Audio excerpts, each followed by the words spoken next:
Hey Transformers fans, welcome once again to the Kremzeek Reviews channel. And now we have the double dealing mercenary known as Doubledealer. Now I know I'm late on the game on this figure, but I just finally decided to get one. Nevertheless, it's a good catch-up figure after seeing some reviews.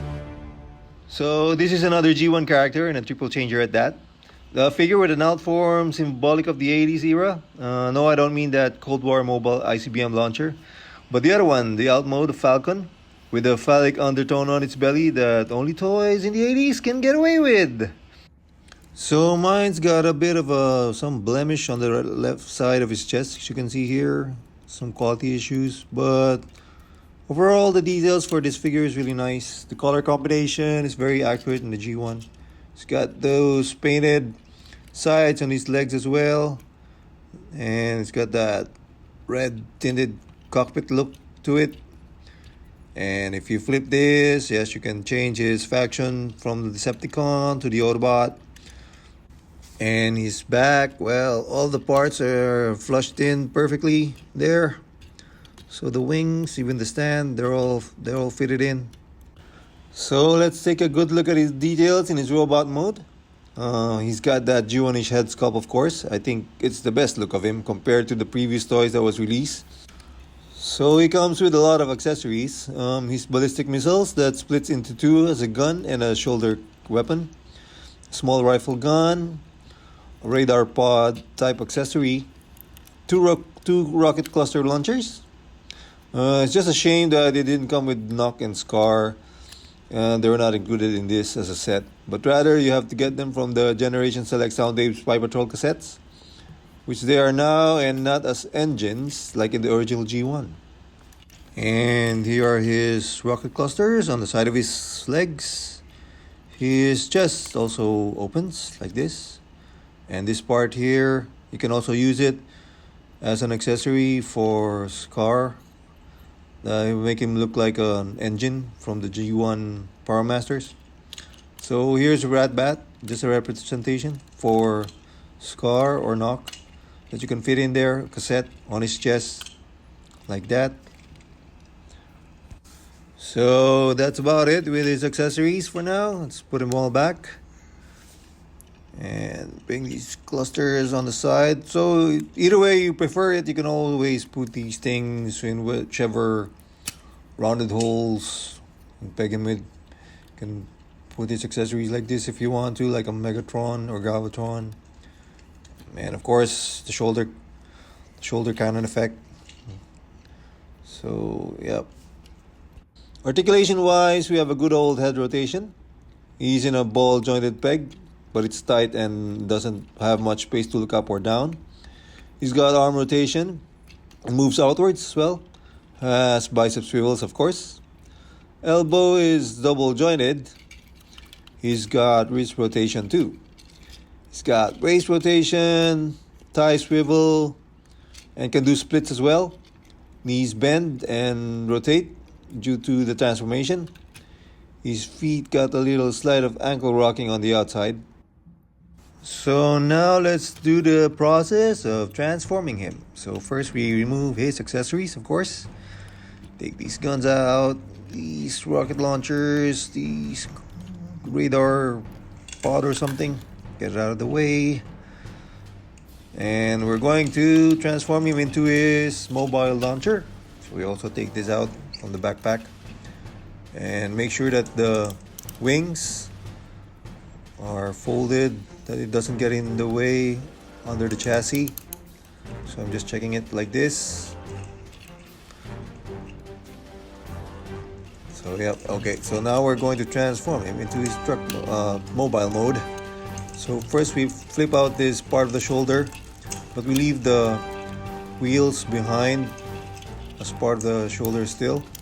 As you can see here, which we're not going to use it with the truck transformation. So we're just going to check out that the wings, you can't fold it like this because you have to make sure that the left one goes in first and the right one goes after.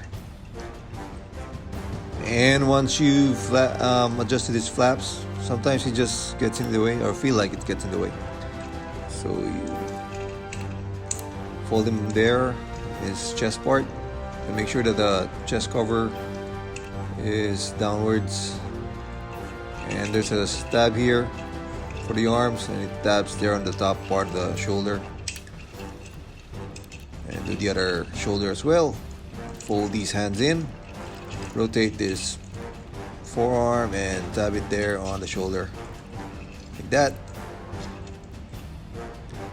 And then we're going to go with the feet, where the front of the mobile launcher is located. So yeah. First we fold the ankle inwards like this. Do that in. Make sure it's tabbed in. Do the other leg as well. Like that. Clip them together. And there's a tab there that holds it on the side of the thighs. Rotate this part of the chest piece and clip it in there on the top of the mobile launcher. So let me adjust my camera. Make sure that everything's tabbed in like that. And then we put the accessories. So we put this together, the rocket or the ICBM, and attach it on the slots like this. And make sure that the rocket is positioned there on the middle. And this one will be your stabilizer for the mobile launcher. And you will attach him on the rear part of the mobile launcher. It will serve also as the heat shield when you launch your rocket or ICBM. Flip it like that. And if you want to flip these stabilizers on the side for now, so you can also attach this gun on top, which is part of his hands. I haven't fixed that part yet. So make sure you keep these on the side, or else it will not fall into place, as I mentioned. So yeah, just checking that, make sure that everything's pegged in. So going back, we put the radar pod on top like this, and there, and these cluster rocket something, I don't know if they're anti-missiles or something. Yep, you can put them on the side of the mobile launcher, or on the side of the top part of the arms as well. You can put them there. And there we have our ICBM mobile launcher Doubledealer.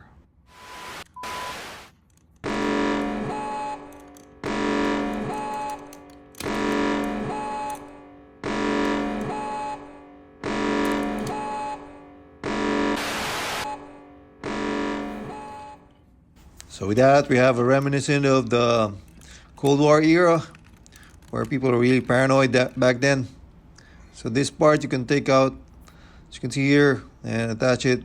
That's an example with the humanoid Knok, and this one is Rumble as stand-in. So you can attach that and make him look like a powernasters. So with this mobile launcher, it's really nice. Look at those details as well.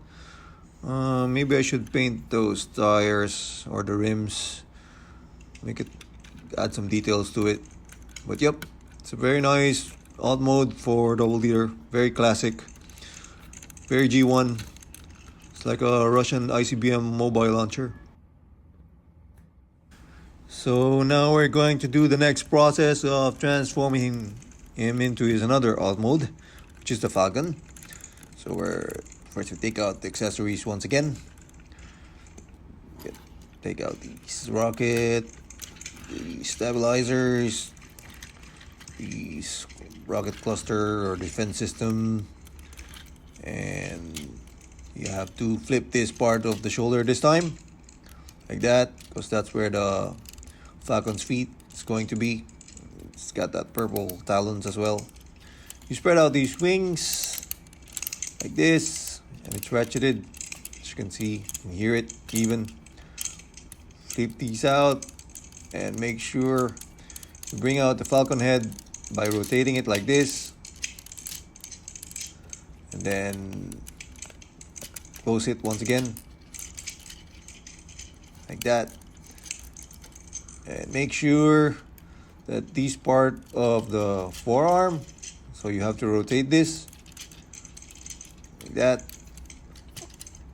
and there's a peg there that sticks to the other side where the wheels is located. Just have to peg it in.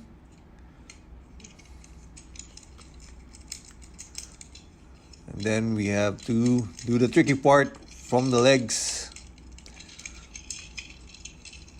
So first you have to make sure that this part of the slot goes in there. That part of the tab of the knees.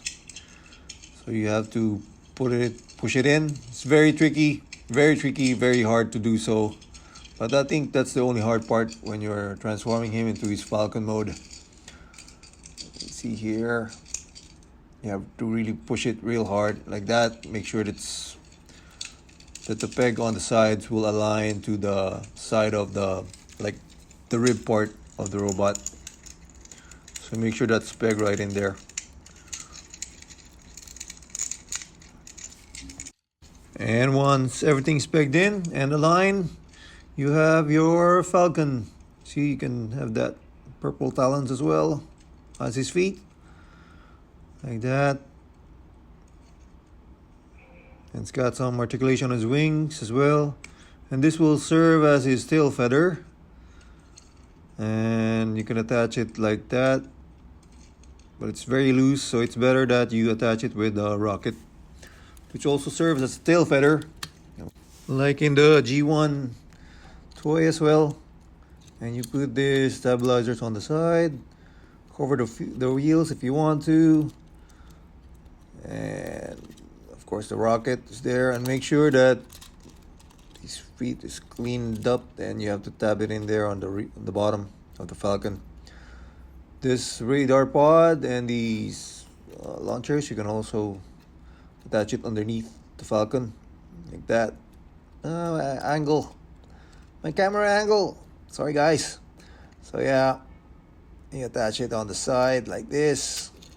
Oop, sorry about that. So you attach it like that on the side, and we have our Falcon mode of Doubledealer. His Decepticon mode. And as you can see here with his beak, it also opens up like this. Kaka! His head rotates. Kaka kaka! His wings flaps as well, like this. So, very awkward looking Falcon, but it works, I guess. And if you want to transform him or make him look like that of the old G1 toy, you can attach this part, the phallic part, where he's like a dive bomber. He's got a bomb underneath his belly like that. So it's very close to the G1 toy as well with his Falcon mode. And underneath where the breastplate covering is, you can attach a cassette there. Mine is Radbat, but it's supposed to be Skar, of course. Just a representation that you can attach that cassette there like that. So here he is once again in his robot mode. So I prefer to put his large gun in his backpack as well. If you want him into, you can turn him like that and there. And I've just recently found out with Transformers fan as well that you can use one of these Combiner Wars accessory and add height, put it under there underneath his feet, so you could add some height to this figure. It's just a bit of upgrade if you want to give him some height and doesn't make him look too chunky. So yeah, it works for me. And he is also blast compatible. As you can see here, we're using another blast effect. Pew pew pew. Yep. So that's Earthrise Doubledealer, and he was also shown in Netflix War for Cybertron series in Season 2. He's the leader of the mercenary group, playing for both Autobots, Decepticons, and the Quintessons. Unfortunately, in the end, he was controlled by Theseus And this figure is a leader class in the Earthrise lineup, so he's a bit of a chunky build figure as well. So thank you once again for watching my toy review. I hope you enjoyed it, and thank you for subscribing. Let's keep things positive as always, and until next time, laters!